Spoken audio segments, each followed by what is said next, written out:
I work for a government agency, always looking for good, enthusiastic men to help us carry out our directives. You're telling me that there is a movie company in Hollywood right now that is funded by the CIA? I think probably Hollywood is full of CIA agents, and we just don't know it. I mean, can you ever really trust another human being? No, the answer is you cannot. You're either very smart or incredibly stupid. Test. Everything's a test, remember? Nothing is what it seems. Hello, everybody, and welcome back to another episode of the CIA and Hollywood. I am Pierce Redmond of PorkinsPolicyReview.com. And I'm Tom Secker of SpyCulture.com, and this is episode 2, the CIA and Robert De Niro. We've got quite a lot to cover in this episode, and me and Tom are very excited about this. And for this episode in general, we're going to be focusing on an actor, not necessarily one particular movie. And this is Robert De Niro, who, despite what a lot of people might think on the outset, is actually quite intimately involved in the CIA's involvement in Hollywood.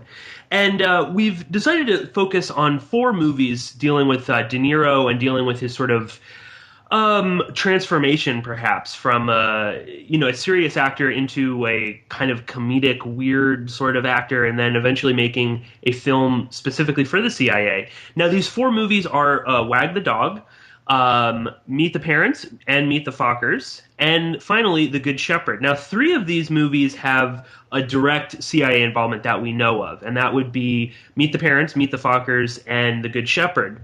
Now, the Wag the Dog, we're still sort of figuring that out, and we're going to get into that in more detail as we go on. But joining us for this episode, and our very first guest, is me and Tom's very good friend, Guillermo Jimenez, who is, of course, a podcaster, a blogger. You can find his work on tracesofreality.com, as well as on boilingfrogspost.com, where Guillermo does the excellent podcast, Demanufacturing Consent.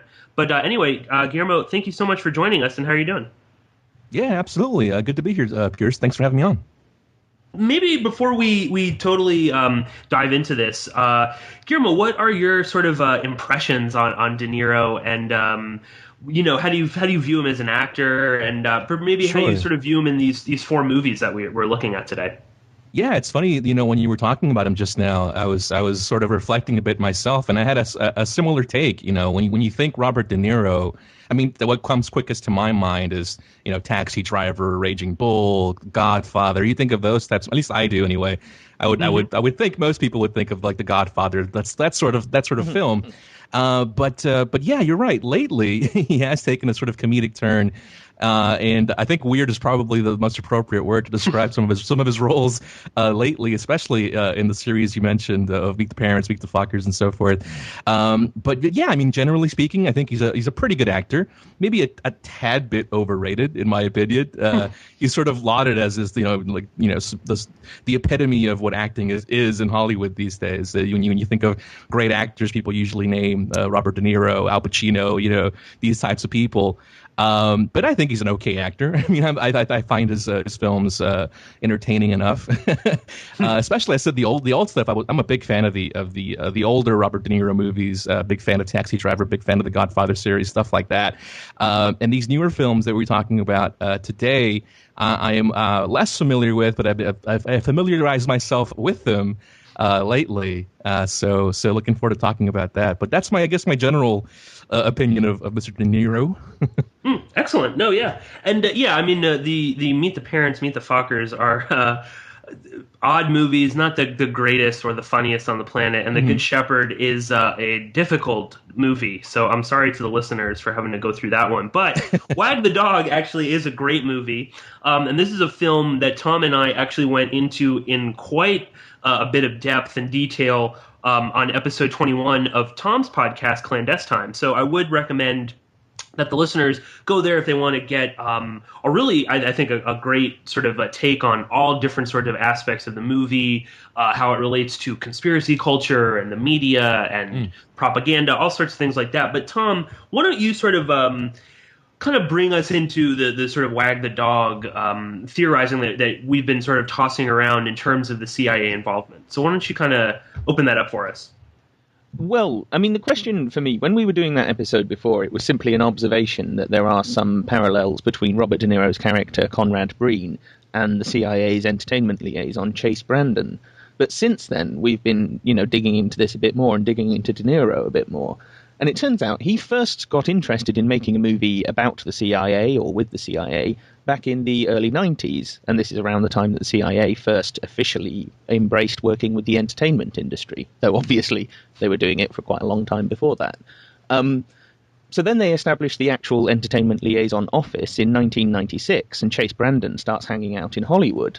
And I wonder, if De Niro's trying to make a film about the CIA and he finds out about this, is there any chance he didn't bump into him? Surely he must have gone and spoken to him. And then you watch Wag the Dog, which is made at this same period when Chase Brandon is first hanging out in Hollywood, and you see De Niro playing this psychological warfare tactician. That's all I can really describe him as. That's what he's actually doing in the film. His actual job and actual background are never explained. People keep asking him, but he never answers. He works with a Hollywood producer to create a massive deception campaign. And, of course, his name is similar to Chase Brandon. He has the same initials. He even has the same beard as Chase Brandon. And you really start to wonder, is Robert De Niro playing Chase Brandon in this film? And I was listening to the Wag the Dog commentary on the DVD recently, and the director, Barry Levinson, said a very interesting thing. He said that Conrad Breen's character wasn't supposed to be a spin doctor, and that he said, it works on a much, much more convoluted, far more thoughtful and sinister level than the concept of the spinmeister. So he's saying this guy is a lot more than a spin doctor. He's effectively a black operative of some sort. So again, much, much more similar to Chase Brandon than to, say, Karl Rove. And of course, in the film, the CIA do appear, and it is Conrad Breen, De Niro's character. He instantly recognizes them. He instantly twigs, oh, this is the CIA. And these guys could be anyone. They could be FBI, Secret Service, anyone. But no, he recognizes them on sight.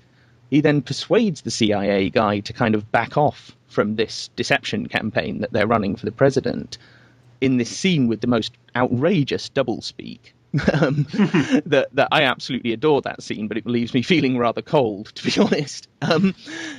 And then when the CIA strikes this deal with the other side, with the other presidential candidate in this election, it's Conrad Breen who instantly sees this and he explains it to the others. And so there is this implication there that this character, Conrad Breen, is either CIA or at least has some contact with the CIA, and that he's based on Chase Brandon, right?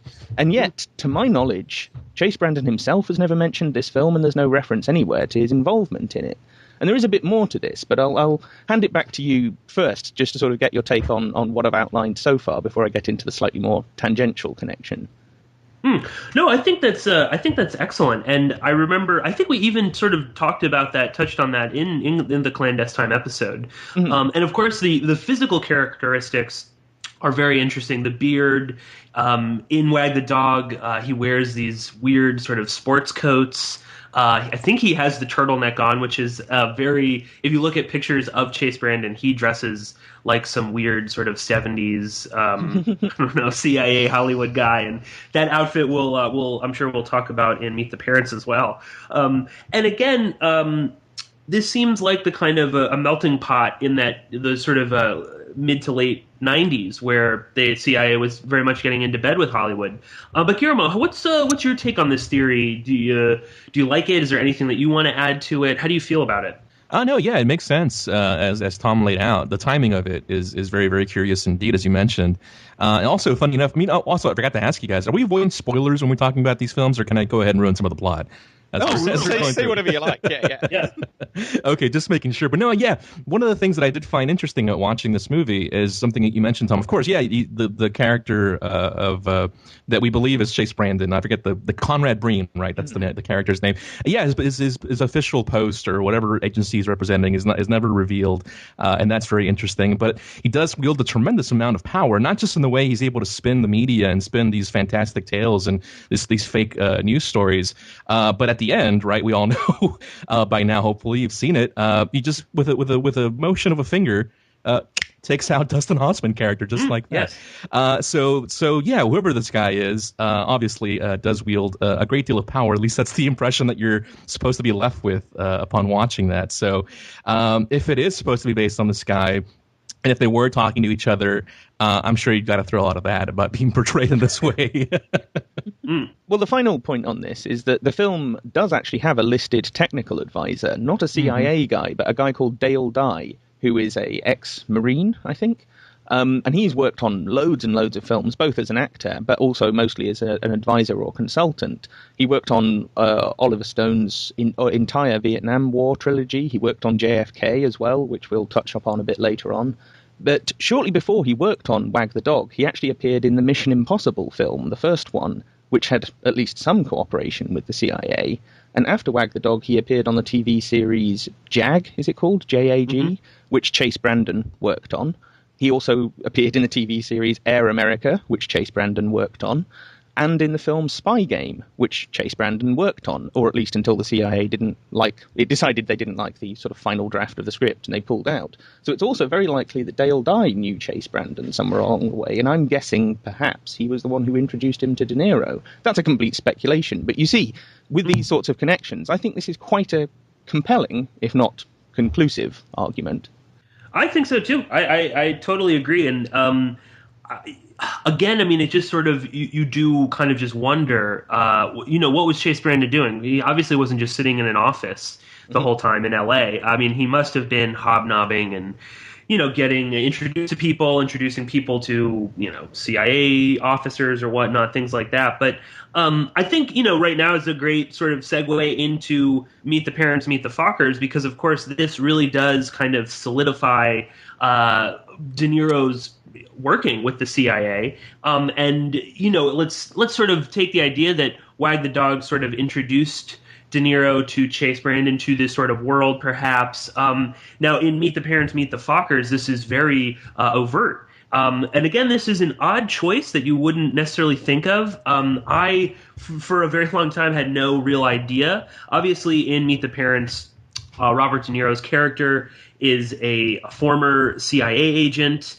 Jack Burns is his name. He's supposed to be a psychological profiler who interrogated people, although there are some weird lines in the movie, like when he says that he spent 16 months in a Vietnamese prison camp, which would lead one to believe that he did a little bit more than profile people for the CIA. But anyway, this movie actually has, official CIA recognition or consultants. This had Milt Bearden, who is not some sort of stuffy intelligence analyst or psychological profiler. Milt Bearden was a former station chief for the CIA in Nigeria, Sudan, Germany, and most importantly perhaps Pakistan. And this was during Operation Cyclone in the 1980s. So Milt Bearden definitely knows where the bodies are buried. And Chase Brandon is not credited on the film credits at all, but on his own website, he admits that he was involved in Meet the Parents and Meet the Fockers. Now, again, this sort of marks De Niro's sort of start into making these stupid, silly comedies. Meet the Parents came out in 2000, and again, cements his sort of relationship with the CIA. Now, like what we're trying to do with this series is sort of pick some films that you wouldn't normally associate with the CIA, and I believe that both of these are great examples of this. But before we start to get our, sort of opinions and pick this apart, I think it's important to just note quickly that, and I had no idea about this until recently, but that Meet the Parents is actually a remake of a 1992 independent film. Now, as far as I know, in this film, there is the Jack Burns character is not in the CIA or law enforcement or anything like that. So, interesting that they would take a remake and then insert this pretty crazy storyline that he is in the CIA, and of course his actions towards Ben Stiller in the movie are extreme. But Guillermo, what is your kind of take on both of these movies, and then we'll get into some specifics. No, yeah, again, that's exactly also what I was thinking. To echo what you just said, I mean, for people listening, I think again, if you think of a film that the CIA may have been involved in, your mind will probably not wander to a film like Meet the Parents or Meet the Fockers. You wouldn't think of a film like that. You'd think of The Good Shepherd. That'd be an obvious movie, or something dealing explicitly with intelligence and spy games and things like that. You wouldn't think of a comedy that's on the surface, benign looking movie. It's got Ben Stiller in it. Who doesn't love Ben Stiller, right? And so it's got these silly characters, as you said, and so it really isn't the sort of movie that you would think the CIA would be at all interested in participating in. And so that begs the question of why, and why would this is a good point. I didn't know that, Pierce. I didn't know that it was a remake. So that is very interesting about why if you're going to remake a movie, but why purposely insert the CIA into it. For other than just because you can. I can't think of another reason why. Just because you can, and because of you want to present it in a certain way through comedy. I suppose it's perceived quite differently than if it was a drama, a very serious drama like The Good Shepherd. The way you're thinking about it as you're watching it, your sort of frame of mind is very different, and so that's going to affect the way you receive the message ultimately. And so maybe that's perhaps why films like these do get to the involvement of the state from time to time. Tom, you want to pick up on that?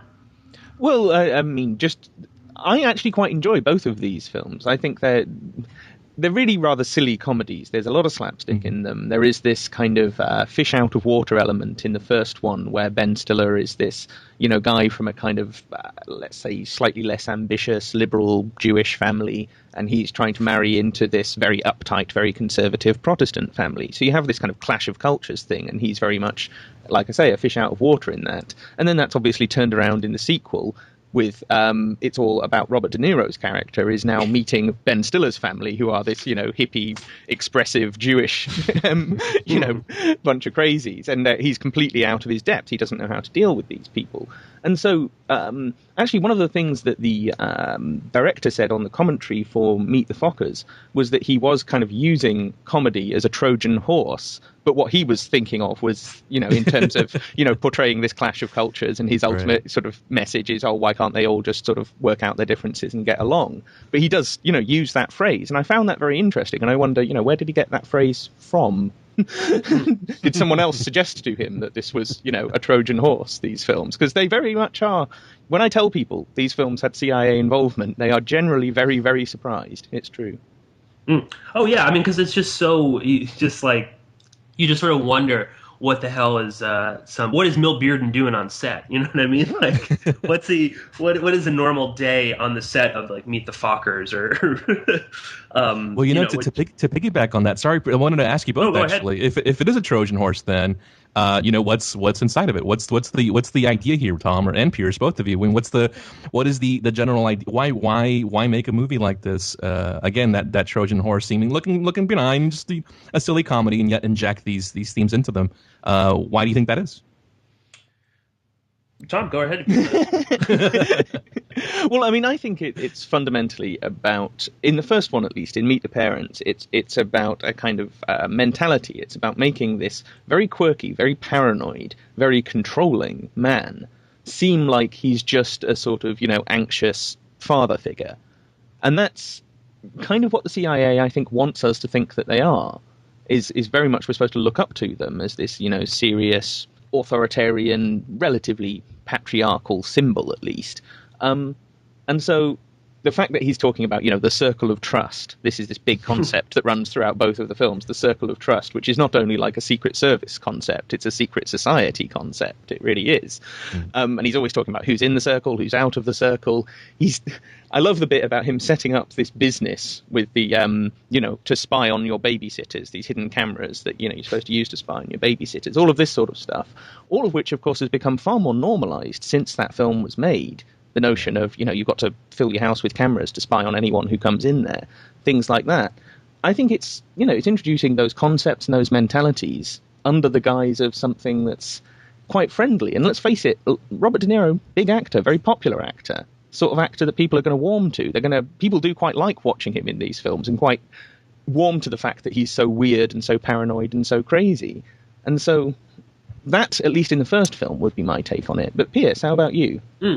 Yeah, I think I would definitely agree with that, and I think again we should look at the time period that the movie it was made in 2000, so we've just before 9/11, only a few years until Iraq, and I can't help but think that some people within the CIA knew, obviously, that 9/11 was going to happen.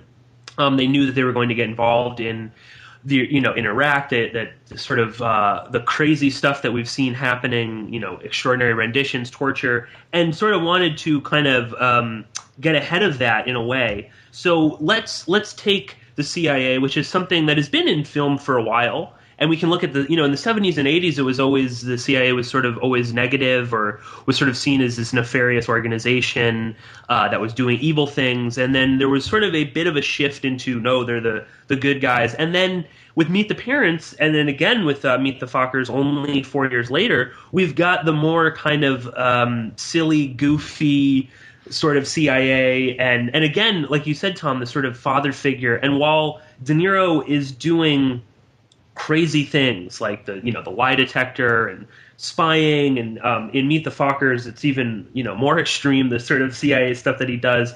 It's all within the idea that, well, he's just trying to protect his daughter, or arrange something nice for his other daughter. And I think that's about kind of humanizing the CIA and at the same time disarming it and making it sort of look like, no, they're just like a law enforcement agency. Yeah, I mean, De Niro doesn't trust anybody, but, you wouldn't trust anybody either, So it's okay. It's all fine. And I think that's sort of just about bringing up people to the CIA with the idea, knowing that, you can't keep a lid on this organization forever. Around the early 2000s, I mean, there was, an explosion of information about what the CIA was really getting up to. Mm-hmm. So I think that having movies especially like Meet the Parents, where there are some really genuinely funny. I forgot how funny the line was where De Niro says to Ben Stiller, "Well, Greg, I have nipples. Could you milk me?" That's not a typical CIA. That's a good line, yeah. Yeah, exactly, and that sort of stays in your mind, and you're like, "Oh, right," and it's that funny CIA guy. They're not so bad after all, right? So I think that's sort of that's what they were trying to get with Meet the Parents, and to again sort of tell De Niro, hey, if you want to work with us, we're more than happy to work with you, and you can become an even bigger star. Now it's not just Goodfellas and Raging Bull. Now it's gross out comedies and PG and even more money. Yeah, exactly, and even more money, bigger audience. Yeah, mm-hmm. and that's much bigger audiences, right? Exactly. If you have a PG movie versus an R-rated movie, you're going to get those youngsters too. Well, and there's babies in it and animals in it. Sure, It does have a very, very broad appeal. This parent, and that's a theme in Hollywood in general. I mean, you can look at Ice Cube talking about killing cops, and then he's in. I mean, nowadays all he does are these stupid family vacation movies, where he's on a road trip. Yeah, I'm not the only one that noticed that, huh? I've been yeah, exactly. For a while. Right, yeah. It's so weird. I've always, not just Ice Cube, but Ice-T. Have you noticed that one too? Mm-hmm. This is a guy who said, who made a song called Cop Killer back in the early 90s, and he's made a career out of playing a cop for the last 20 years on television. It's just, I find that a little bit, just a tad bit ironic, but. But maybe we can look getting off subject. Right? No. But I mean, that's all good.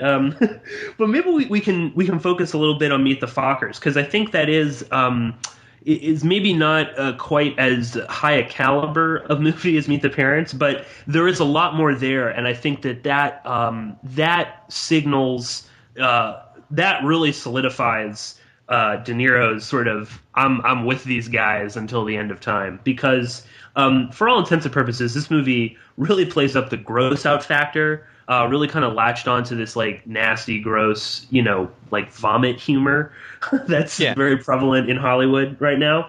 And this movie has is a slightly more kind of scarier a representation of the CIA, perhaps. In the first one, it's very kind of low tech, and he has an old polygraph machine. He actually does a lot, like a human lie detector where he just holds his wrist. Whereas in Meet the Fockers, I mean, there's more sort of futuristic CIA stuff. Like he has this RV that they drive around in with a command center, and he also uses things like sodium pentothal to drug Ben Stiller to get him to confess the supposed secrets that Jack thinks he has. And Meet the Fockers, something that really hit me. Again, in Meet the Parents very early on, and this is a theme that is throughout all of these the films that me and Tom have picked for this series, is this notion of you can't trust anyone. And again, in De Niro, in the first movie, he brings this up very early on when Greg first meets, Ben Stiller's character first meets him, and he goes through the whole nanny cam thing. Now, in Meet the Fockers, again, the first time that we see De Niro, he's set up this sort of bizarre nursery for his grandson, who he is apparently just completely devoted to and ignores his wife so that he can teach his grandson, I don't know, how to be the smartest baby on the planet. Now, behind him is a chalkboard with the word truth spelled out, and then in various different languages, the first being Farsi. So an interesting little thing that I think they just sort of placed in the background. But again, truth and secrets plays a much bigger role in Meet the Fockers. And again, this thing with milking weird things, Robert De Niro gets really angry that he finds out in this movie that Greg lied about milking a cat.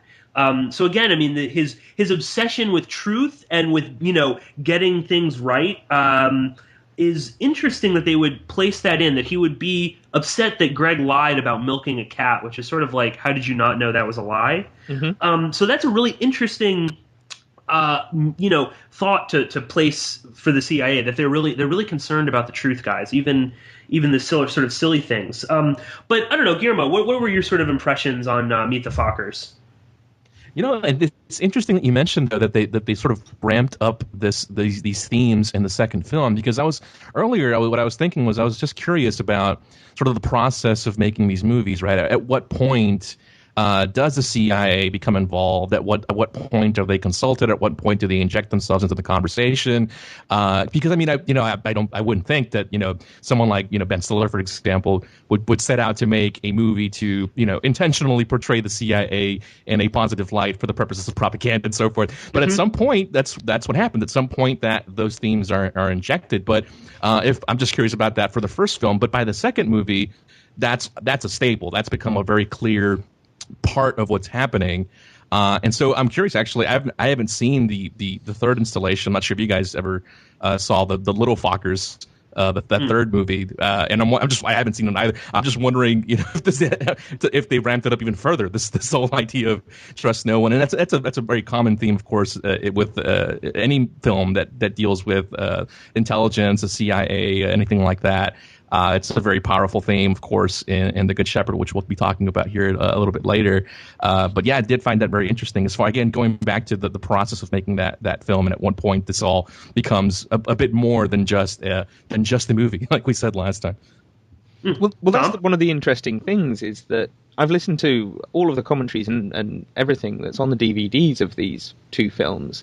And apart from the odd little comment here and there, they don't ever explain how this relationship with the CIA came about. They just confirm that they had consultants.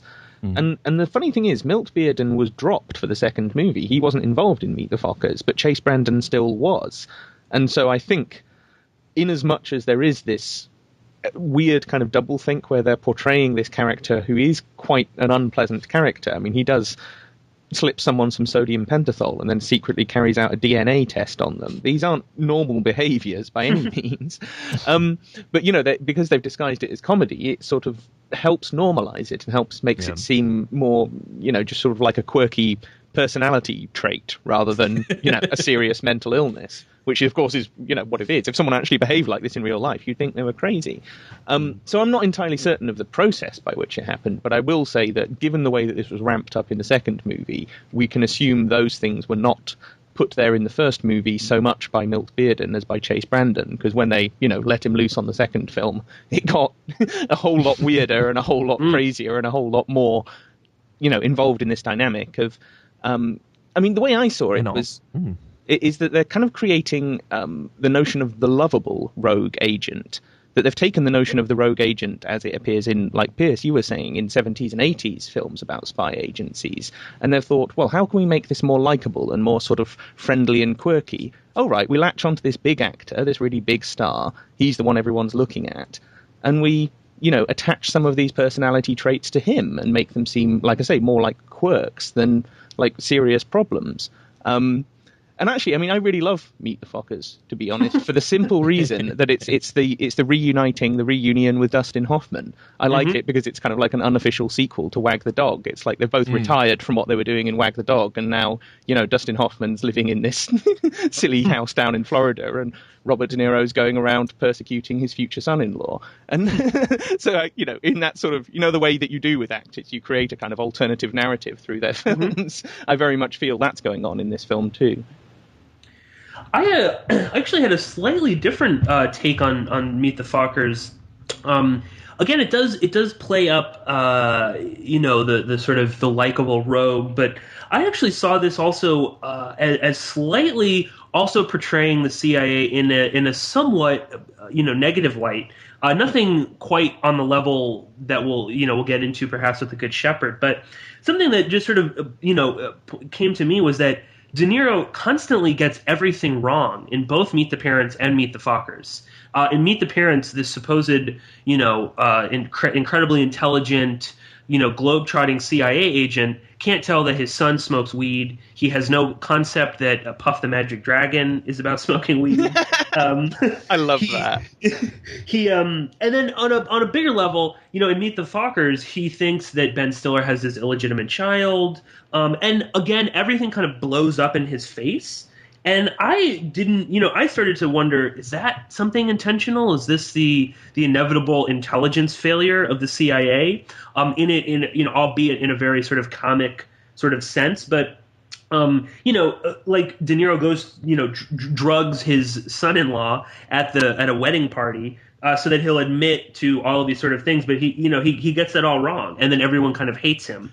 So I thought that was sort of an interesting thing. And again, he takes this sort of scary love for his children to another kind of level that is a bit off-putting.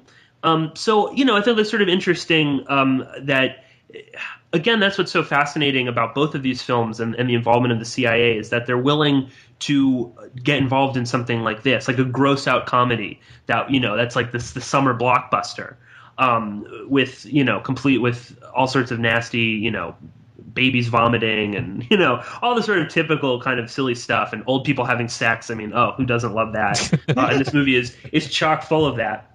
And then implanting these sort of little things about, the obsession with truth. But then again, that De Niro kind of gets a lot of stuff wrong. And it's okay to be angry at them. It's okay to be angry at the CIA. But, at the end of the day, he's your father figure, and it's okay. And again, he did it all out of love. And then at the end, he gets to, bang his wife for the first time in years. So, okay, everything is roses. It's funny. Really, it's like you said, man.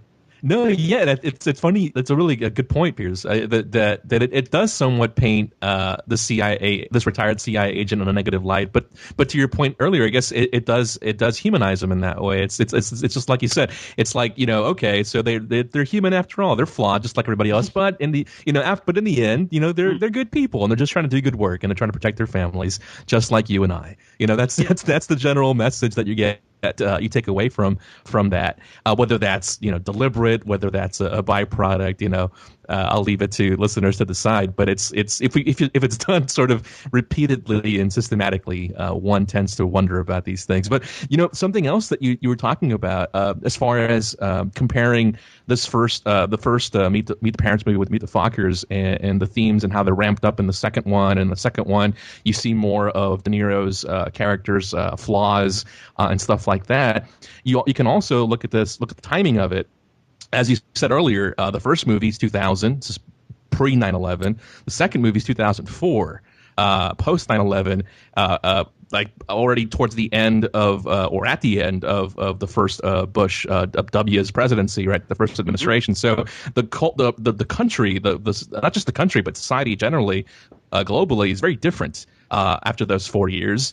Again, that time frame, that half decade of 2000 2005 was changed a lot for a great part of the world. So you can sort of see that. And Tom, you touched on this earlier, the way a lot of these things are becoming more normalized. You can look at not just these series of films that we're talking about today, but just look at cinema generally, look at Hollywood generally in the last 15 years, and you can see that progression of normalization when it comes to things like surveillance, when it comes to things like the CIA and the NSA, and how often they're talked about, how often the initials are dropped in conversation, even if it's if the show or the film is not specifically about it. They're just, you hear it more often, more casually, much more today than you did even 15 years ago, and let alone 50 years ago. And so you can see that progression. Again, going back to the same question, whether or not that's intentional or not, again, you can make up your own mind. But yeah, it is interesting to look at that, and we can see just a microcosm of that within these 4 films that we're talking about today. That progression, starting with Wag the Dog in '97 to Good Shepherd, which was 2007. So 2006, that's yeah. It's 6. So almost a 10-year span. You can see the differences in the way these things are sort of talked about on film. Well, Sean, sure. do you have any? Oh, yeah, go ahead. Well, just one closing comment before we move on to The Good Shepherd, and that's that in the scene where Robert De Niro actually injects Ben Stiller with the sodium pentothal to the neck, you will see that's the scene where they're using Robert De Niro, the one that we know, the scary Robert De Niro, horrible, terrifying, malicious Robert De Niro, the psychopath from what's that one with Cape Fear? That's the one. Cape Fear. He could get a little moment of Cape Fear in there, and that's actually what the director said on the commentary. Was this was one of the reasons why they wanted Robert De Niro, is because he had that connotation, and he had that in his locker as an actor. Was that just that little moment of being absolutely terrifying in the midst of what is otherwise this absurd slapstick comedy. And so I found that very interesting, and that's actually partly why they cast Robert De Niro and thought of him, for this film, because these films aren't his typical repertoire, or at least they were the films that helped him establish this as part of his repertoire, I suppose. But yeah, let's move on to the Good Shepherd, because this is the one where all of this kind of comes together, right? This nearly 10-year relationship, or possibly even longer, that Robert De Niro had with the CIA came together in this movie that is, it's kind of like an origin story for the CIA. It's CIA Man Begins or something. I don't really know, but and in this film, I mean, once again we have Milt Bearden and Chase Brandon being involved. Milt Bearden is credited, Chase Brandon isn't, but he says so on his website that he worked on this film.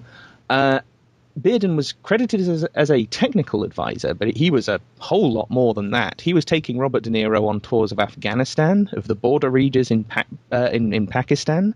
I mean, these are dangerous places in 2005, 2006. He then takes him to Moscow.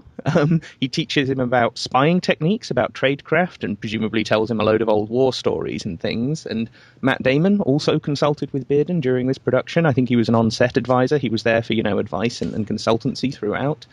Chase Brandon, likewise, uncredited, as he is in so many of the films that he was actually involved with. He's not actually listed in the credits, but just like with both the Meet the Parents films, he was involved, and it seems, he worked with both De Niro and Milt Bearden quite a lot, because both of them then worked on another film the following year, Charlie Wilson's War, which, of course, we will be talking about later in this series.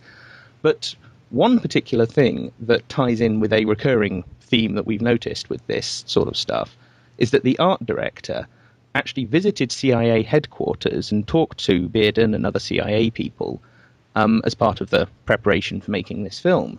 And the only Oscar nomination this quite bad film, I would say, got was for art direction. That was the only Oscar nomination it got, and I don't think that's a coincidence. And just the way that we see these genuinely not particularly good films, like in the last episode with 1984 back in the 50s, that was nominated for an Academy Award despite being a really quite dreadful film and getting pretty terrible responses from most people who saw it. And so you have to wonder, is there some kind of CIA involvement in the Academy, in the establishment? But Piers, I'll hand it back to you to sort of discuss a bit more about the plot of this film and where we're going with this. Yeah, so The Good Shepherd is quite a long movie, and it is good at kind of maybe distracting you a little bit. It is so long and kind of painful at times that you're just sort of waiting for it to end. But if you can kind of get past that and really kind of look at it with a critical eye, there is quite a lot going on in this movie, particularly in terms of if this movie, is intended to be the untold history of the CIA, which is one of the taglines for this movie. That is really interesting because it portrays the CIA. Again, it takes truthful aspects of the CIA's, particularly their early history. Even the pre-CIA, and the movie it starts with Matt Damon getting recruited by OSS, and then goes through the CIA up until sometime in the mid '60s, I think. But it really kind of picks on some of the more odd aspects of the CIA and kind of brings them to these sort of operatic level. So there is a really big influence on Skull and Bones throughout this film. Matt Damon, attends what is it? Yale is that where Skull and Bones is? Yeah. He attends Yale. He goes. There is a very long initiation scene, which is actually quite accurate to what Skull and Bones actually do.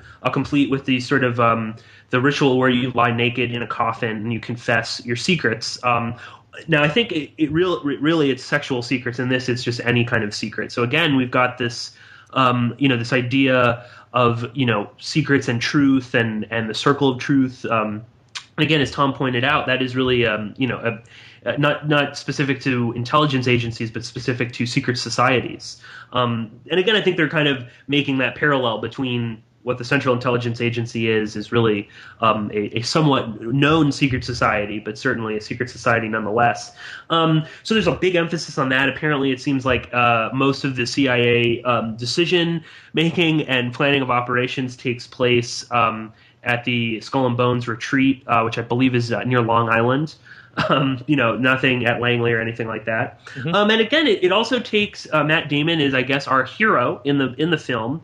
And he is this sort of gentle, naive poetry student. He's a very moral person. He never lies. He's kind of introverted. He initially turns on his professor, not so much because he is believed to be a Nazi sympathizer, but because he lied and plagiarized a poem. So that's the kind of person that Matt Damon is, and that's the kind of person that's running the CIA, But what really kind of struck me about this film was how dark it is, and it really portrays the CIA. I mean, it would not make you want to go out and join the Central Intelligence Agency at all. It's a very dark film. It's very unpleasant.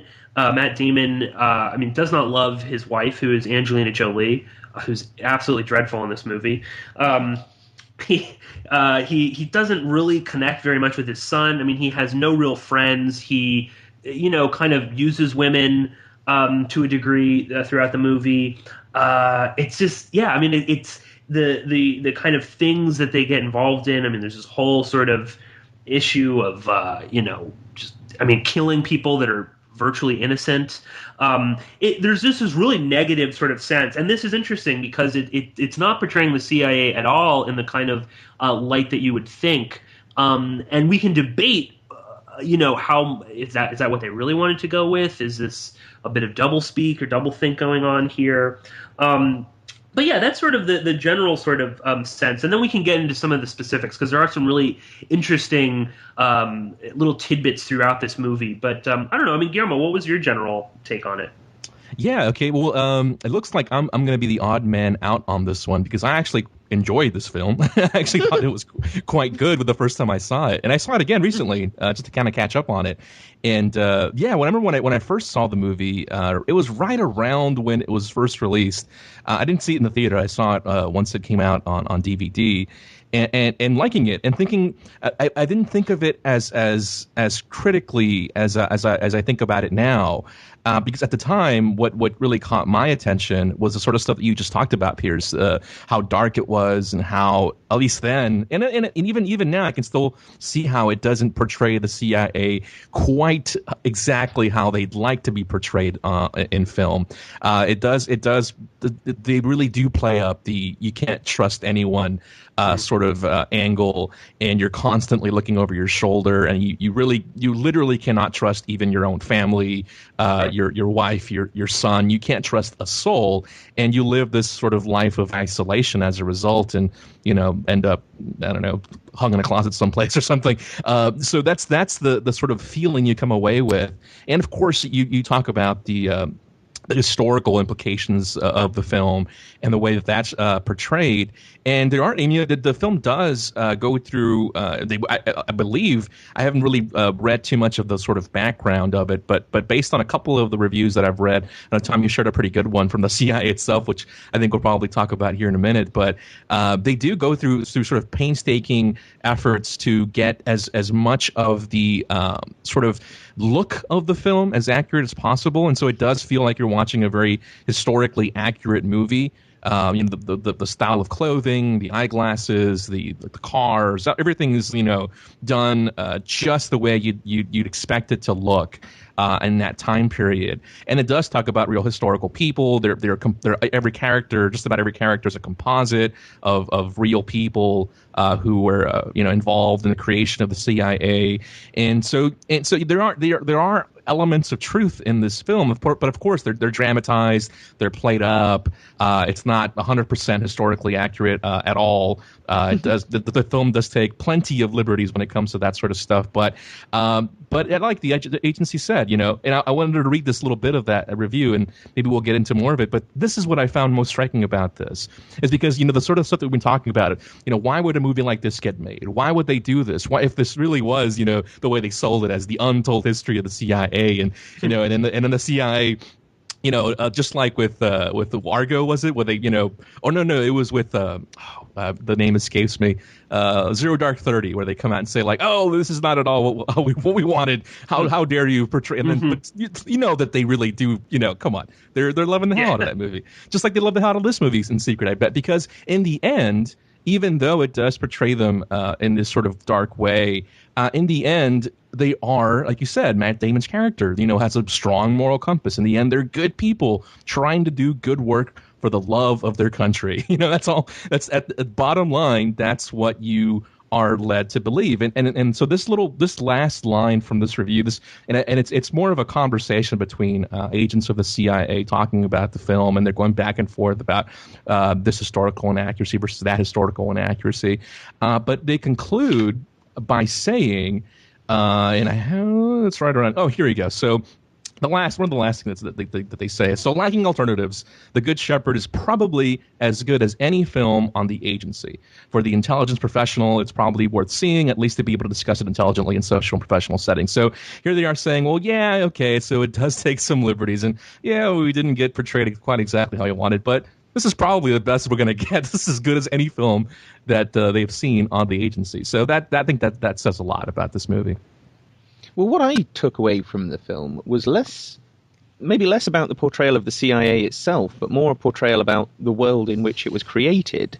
Because everyone in the film is completely, like you said, everyone's always looking over their shoulder. No one trusts anyone. No one believes anything. They've got this storyline about, we've got this Soviet mole within the CIA and we've got to find them. There's this whole thing about the Bay of Pigs being leaked beforehand, and that's why the Bay of Pigs operation failed, which is a complete fabrication. It's nonsense. That's not, that whole storyline was just made up.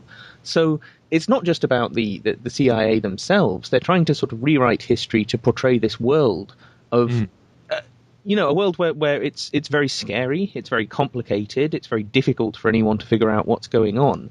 And so ultimately the message you're coming away with is, well, isn't it actually therefore a good thing that we have this slightly backwards, very emotionally stunted Matt Damon type character in charge of trying to make sense of this world? Because, we can't.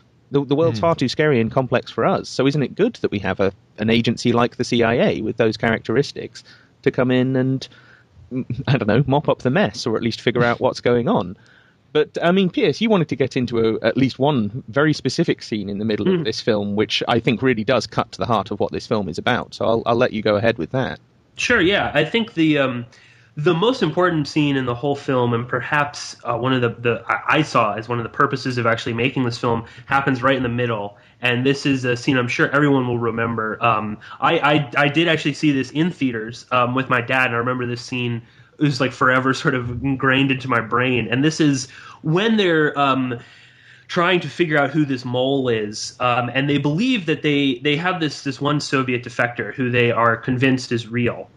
And this other guy appears, and he's actually claiming that he's the real Soviet defector and that this guy is sort of using his name. And this is based on a real case involving Anatoly Golitsyn, who was a KGB defector who probably may have actually been working for the KGB, and Yuri Nasenko, who was also of the KGB and defected, and is depicted in this movie as being tortured. He's he's slapped around, physically beaten up. They rip his clothes off, and then they actually start waterboarding him, which is again pretty scary. And as far as I know, I think this is definitely the first representation of waterboarding in a film that I can remember. And it is this really upsetting scene, and he's crying, he's screaming, he's naked. It's really kind of fucks with you.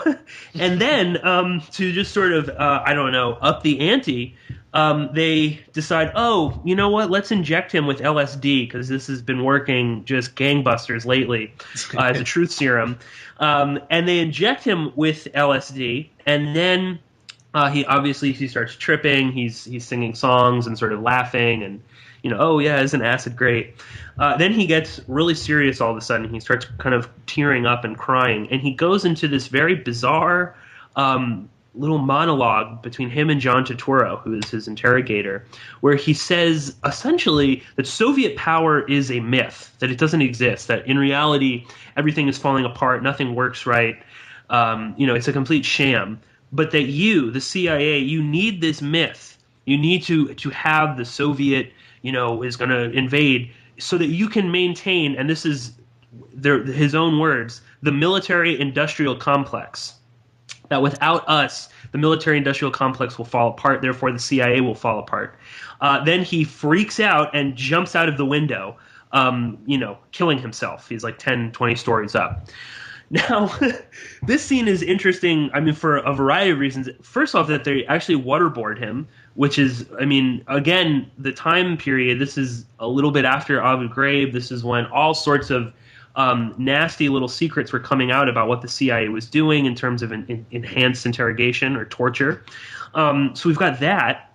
Then we've got an overt reference to what is essentially, a pretty well-established idea, that the CIA does in fact have to create enemies so that they can maintain, they can continue the status quo of the military-industrial complex.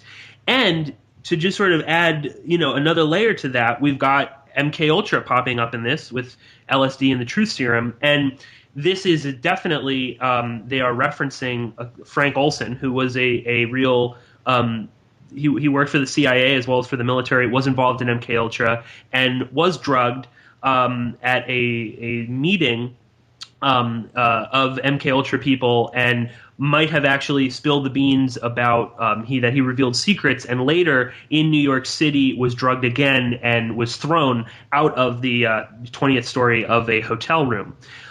So yeah, this is what I meant with this scene is so important because it kind of just, it sort of comes out of nowhere. It's a long scene. It's the only scene where we actually really see, aside from one other time, something really horrible happening. For the most part, the battles that the CIA and the KGB go through in this take place in offices. They're in fairly sterile environments. We don't really see a lot of physical violence going on. If it is, it's very quick. It's someone getting shot. Whereas in this, it's a pretty extended torture scene. And then a very graphic death for this guy. But on top of that, it's also introducing an idea in this movie that I think is a constant, and that is that, yes, thank God for people like Matt Damon who are good and will, guide the CIA. But beyond that, there is a very scary, powerful side to the CIA. And I think that's one of the other things that they wanted to get across with this, is that let's say that people, don't believe that Matt Damon will be good. I think they're totally fine with people thinking that they are this omnipotent power source, and that they would do something like create this myth about Soviet power so that they could maintain the military-industrial complex, and that they could maintain their sort of grip on society. And that, if all else fails, some people will at least walk away from this movie, as I did when I saw this with my dad in the theaters, sort of like, whoa, I don't want to get involved with these fellas at all. This is pretty scary. But I don't know, what I was curious about your guys' take on that whole scene, and particularly why they make this overt reference to the military industrial complex, because this is something that is not in that article that I'm sure we'll get to, they talk about this scene and how inaccurate it was, and about Nosenko and Golitsyn and what was really going on there. But they never mention the idea of the military-industrial complex. So I don't know, Guillermo, what was your kind of take on this? No, that's a very interesting scene, as you mentioned, as you just described. That did sort of kind of it was a bit jarring. I think you're right. That specific reference, that line where he mentions the military-industrial complex. As soon as I heard that, I started immediately thinking, okay, well, what's the timing here? And like, how long after Eisenhower is this? Like, was this even a thing? Was this something that people were talking about? Yeah. Yeah, exactly. Because they do take some liberties, as you said, with as far as the waterboarding and things like that. At least that's the perspective of the CIA in that article that you talked about, that we talked about, that they do mention that, well, that wasn't really done, or that wasn't done to this particular person that this is based on, and this is really more of an indictment on what the CIA is doing now than a historical representation of what actually happened and things like that. And so they do sort of play around with stuff like that a little bit in this movie. So I did wonder if when that came out, like, I guess it's a sort of thing that is meant to stick out. If you get my drift, it's the sort of thing that, as you said, it's preceded by a very graphic, a very violent scene of torture, and then it just like he zones out, and then it's a close up of his face.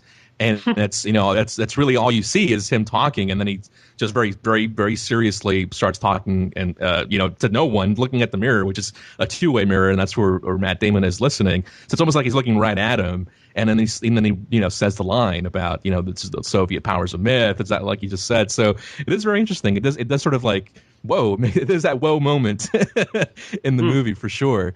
But yeah, no, I did find that very interesting, because again, on the one hand, it is presenting this idea of, well, the CIA is in some ways manipulating reality, is in some ways not being truthful with why it is they do what they do, why it is that they need these huge budgets, and why it is they need to do these things. It is presenting that idea. But at the same time, it does, in other ways, legitimize what they do, and so it does sort of play both sides. But I think ultimately, it does, in the end, as a whole, the movie does help more than hurt the agency. But that's sort of my take generally. But no, I did find that scene very, very interesting as well. Well, sure. I mean, I thought there is the other horrible scene where a woman is thrown out of the aeroplane, which is. Yeah. I mean, both of these scenes are quite unnecessary in this film. It's a film that, like you say, is relatively static. It's relatively sterile. Most of it just takes place indoors. It's very dialogue heavy, and there's a lot of people staring into mirrors and things. But it's pretty short on action, and I do wonder whether that was part of the idea here, is that, we've got to get some moments that are shocking in there just to keep people awake, keep people engaged, keep people, involved in this otherwise quite slow-paced movie. But I do also, I agree with what you're saying, that they're kind of, they're admitting, okay, sometimes the CIA does some pretty bad things. And in fact, sometimes it goes horribly wrong and people end up flying out of windows for mysterious reasons.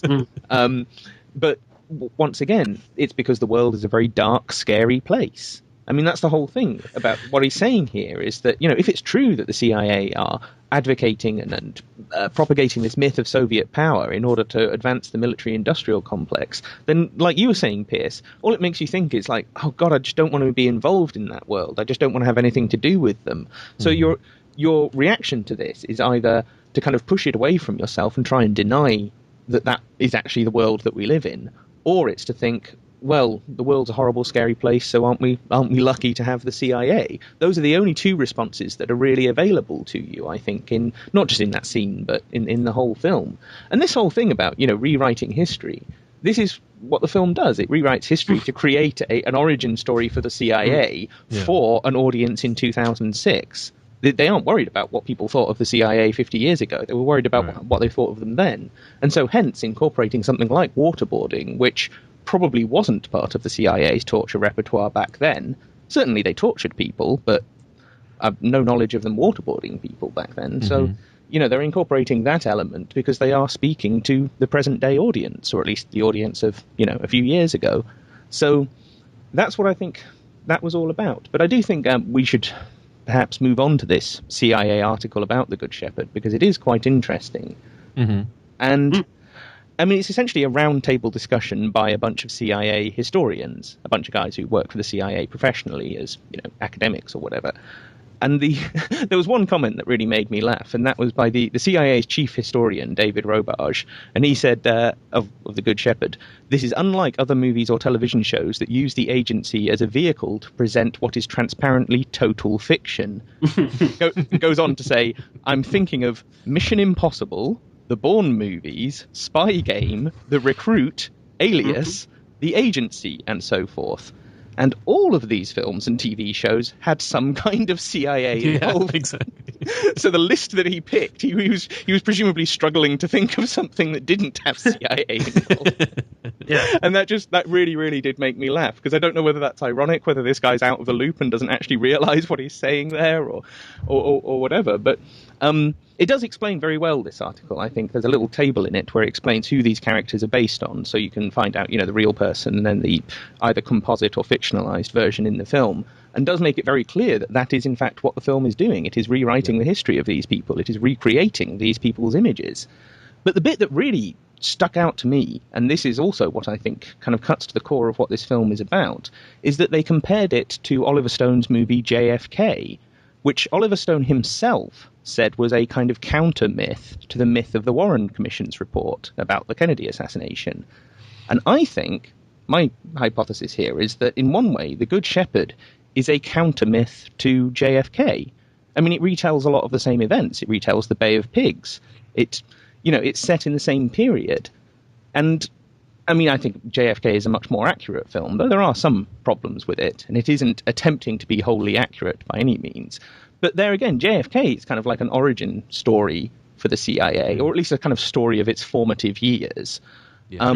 It's, I suppose, more like a rites of passage story for the CIA, might be a better way of putting it.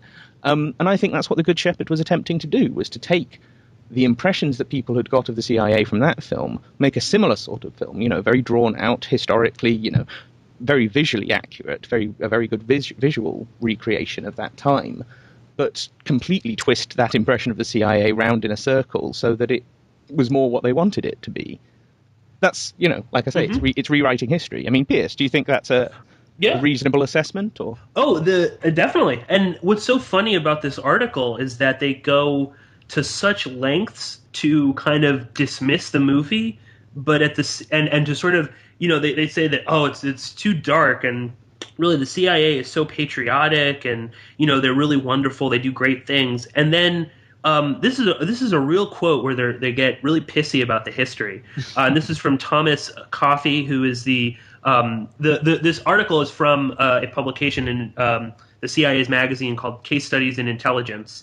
And Tom Coffey is the CSI lessons learned staff member. So I'm not sure what lessons he learned, but he said, quote, "Real history should be interesting enough. For example, the Guatemala coup is a great story.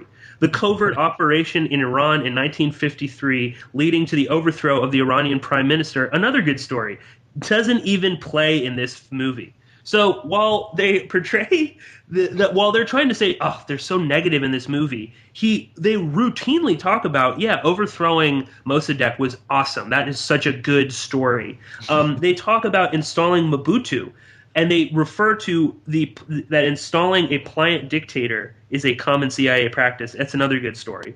So it's so bizarre. And again, I think that's what's so weird in this article is they're kind of doing the exact same thing that The Good Shepherd did, and sort of rewriting history, but also using real historical events.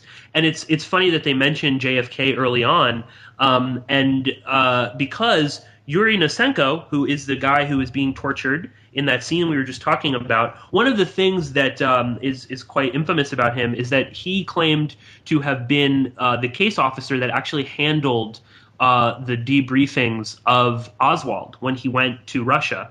And Nosenko was, one of the things he was trying to, when he was defecting and was trying to tell them, was that there is no link whatsoever between Oswald and the KGB. The KGB thought he was a nut. I personally handled these files, and there's some speculation that that's why he was tortured and held for a very long period of time. And sort of piggybacking on the waterboarding, Nosenko was essentially, kept in these sort of like black sites in America. For several years, he was kept under, he couldn't go outside at the behest of the CIA.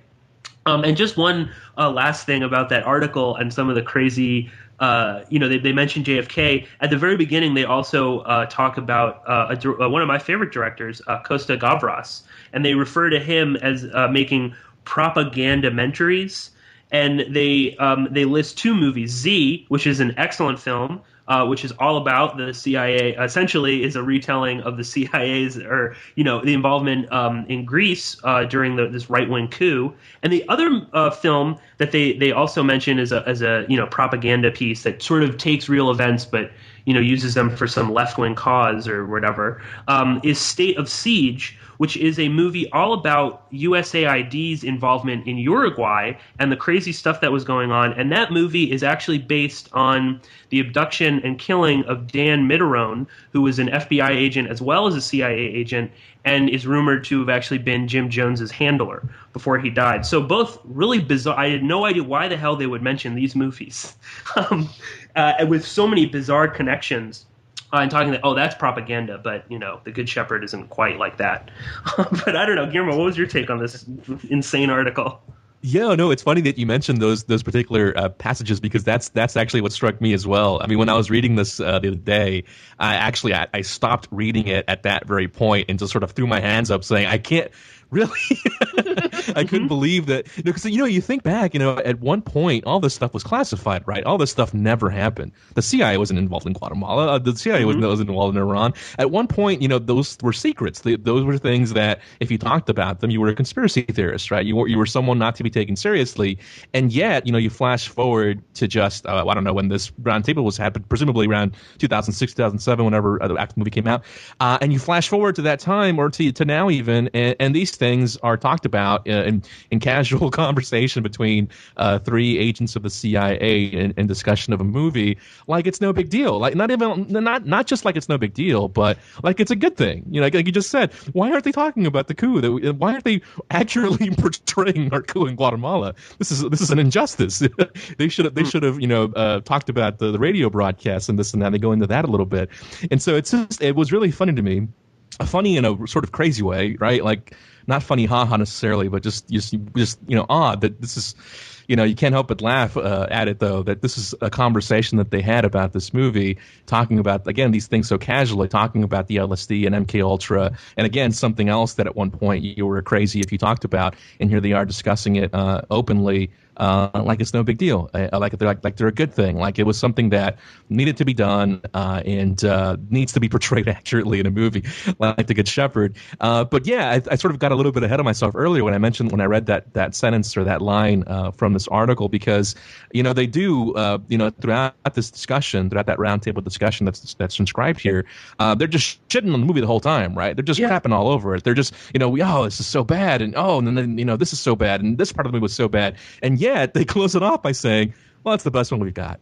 Basically, it's so I just found that really hilarious that, in the end, they're like, you know what? Maybe it's bad, but maybe it's not so bad after all. I think that's not only what the article is about, but the whole movie is, on one level, is about just confuse the hell out of everybody. Let's mix and match history and events. Let's exaggerate some things. We'll completely obscure other things. Then we'll have, this fucking insane waterboarding scene and LSD and Nosenko and all this stuff. Then we'll have all of these, quote, historians at the CIA supposed to be telling the truth. We'll have them have this whole article where they nitpick every single little detail, saying that, this is evil, but when we put Mobutu in, that was great. And then at the end, let's have everybody be like, and it was a fucking awesome movie. You should probably go out and see it. It's the best thing ever. So then you're sort of left with this mindset of, I guess whatever, sure, yeah, I guess this is accurate, or it doesn't even matter anymore. And I think that might be part of it. And again, the time period, the context of this, maybe this was supposed to be kind of a distraction, that don't really look at what the CIA is doing, in Afghanistan right now.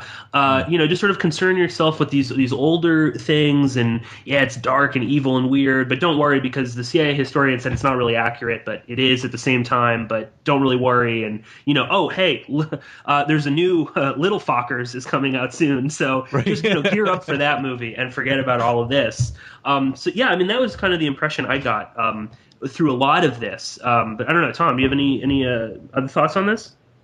Well, actually, I think that kind of sums up this whole trajectory that we've seen with Robert De Niro, is that they're not necessarily portraying the CIA in a particularly good way, in the sense of that they'd be people you'd want to emulate, people you'd want to be like, people you'd want to work with or be involved with, but at the same time, you're always left with the impression of, well, aren't you kind of glad that the world does have people and institutions like that in it?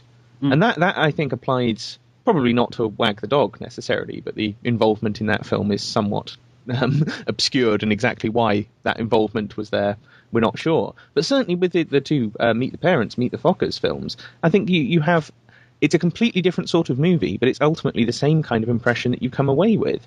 And so maybe that's actually, what the purpose of the whole relationship between the CIA and Robert De Niro is all about, was that they took this man who was kind of, had a reputation as a terrifying actor and as a man who would captivate people's attention, and then they latched onto that emblem, that symbol, a whole bunch of other stuff that they wanted to kind of, they want to scare you a little bit, but at the same time they want to make you glad that there's someone out there capable of scaring people, if you like. That they're trying to trap you in that tension and that double thing. And I think that's a constant, at least throughout the three latter movies in this lineage that we're talking about tonight. Guillermo, any other thoughts? No, and like I was saying earlier, I think we can apply this to films on about the CIA generally, not just the ones that we've been talking about today. Although I do think that this film in particular, The Good Shepherd, is one that, for better or worse, I know we were saying this earlier, Pierce, about how they do sort of make it seem like, it's not so bad, or it's not a good movie, but you should watch it anyway. But ultimately, if you do want to sort of understand in what way this sort of narrative is being shaped in Hollywood with regard to the CIA, I think this is probably a must-see film in that regard. Is The Good Shepherd, because it was done for that explicit purpose. That was the tagline. That was how it was sold. This is the untold history of the CIA. That's the way it was packaged and presented, and so for that reason, it does make it an important film. Again, for that specific purpose, to understand that sort of dynamic at work, and just to go back on something we touched on earlier. I was talking just now about the sorts of things that are discussed in the film and in this article of the roundtable discussion that at one point were not discussed publicly. At one point, they were considered topics that were taboo, and they were conspiratorial and just not to be taken seriously. And we mentioned the secret society element to this earlier, Piers. The whole skull and bones angle in this movie that's really played up, and the origin of that, and I mean that's partly true. The sort of origin of intelligence services, going back to secret societies, and it's a really interesting thing to look into. But again, that's sort of these sorts of images, these sorts of ideas. You would not have seen this in a film, 20 years ago. Well, I guess that was 20 years ago almost. You know what I mean? You wouldn't have seen this 30 years ago. So that this film came at a time when these ideas were becoming more palpable, were becoming more acceptable to talk about. They were already out on, out in the public consciousness, out on YouTube or whatever. There was already stuff about Skull and Bones out there. People were talking. I know when I saw this movie, that's one of the things I was most looking forward to. Because I had heard that was represented in the film, and so I was, hey, okay, interesting. I wonder what they're going to show. I wonder what they're going to talk about. And so that was really what hooked my attention initially, back in whenever it was 2008 when I first saw it or whatever. And so I think that's a really interesting sort of element that's happening here, because on some level this is all working towards normalizing this stuff. Despite whatever the filmmaker's intentions may have been in making it, and once there is confirmed CIA involvement, that immediately condemns the film in my eyes, right? That makes it very clear what the intention was. But again, you look at movies like JFK and things like that that do talk about these issues without sort of the involvement of the intelligence services, meddling around and messing with the plot and messing with the script and messing with the ideas behind the movie. But it does, all of them in a way do serve to normalize this stuff on some level, for better or worse, whether they meant to or not.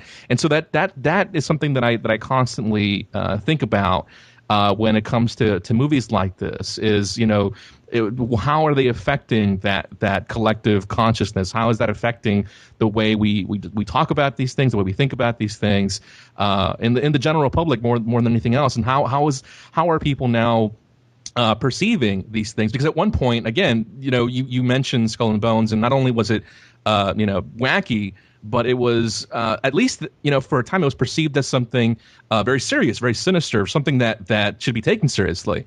And nowadays, it's since it's seen so much in pop culture, seen so much in movies like this, it's also become no big deal. It's just a silly little frat house in Yale that they're just having a good old time, and it's just a good old boy club, nothing to worry about, And so again, it does, a lot of these things do become normalized, again, whether intentionally or not. So that's something that after watching a film like this, I think that you have to consider. But that's generally how I feel about, but not just this film, but again, all these films that have to do with these topics.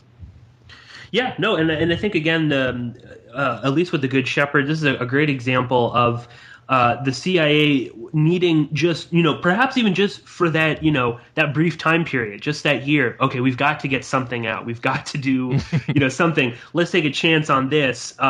Do it, and it bombed in the theater. It was a complete disaster financially, but I think for a lot of people, it did sort of plant those things. And there's a lot in the movie. It's not my favorite movie in the world, but there's certainly a lot of interesting things. There's stuff for the conspiracy crowd, like the military-industrial complex references and other things like that. Secret societies. There's a whole weird thing going on. Say anyone that's going to watch this, look out for the weird sort of way the MI6 is portrayed. That's quite interesting, and I think we'll return to elements of that later. But I think we've probably covered as much as we can for these right now. And I just want to say, Guillermo, thank you so much for joining us and for being the first guest on our new show, The CIA in Hollywood. It's been excellent, as always, talking to you. Yeah, it's been a lot of fun. Thanks. Yeah, no, for sure. And do you have any just quick final thoughts before we wrap up? No, I guess just again, I find this whole thing, this whole idea of the CIA in Hollywood, very, very fascinating. So I'm looking forward to listening to the other installments of this series.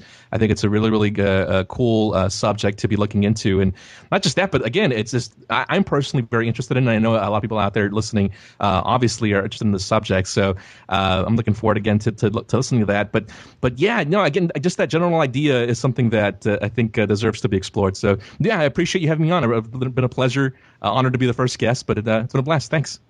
Excellent. And Tom, do you want to just kind of maybe add any final thoughts of your that you have, and then please do tell us what we should be expecting for the next episode of the CIA in Hollywood.